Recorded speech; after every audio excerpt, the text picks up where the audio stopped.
Guys, good evening. Ang gagawin natin ngayon ay tatanggal ng balat. Kung alam kung anong tawag ninyo dito sa kahoy na ito. Basta yung tawag namin sa kahoy na ito ay panagiwon. Yan.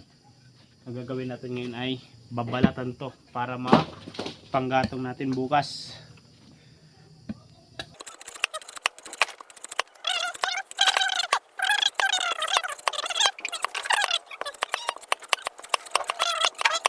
Kumukuha lang siya ng mga labahan para magpalaba. Yan na po yung itsura niya pag nabaladan. Tapos hahatiin niya sa gitna para mapatuyo.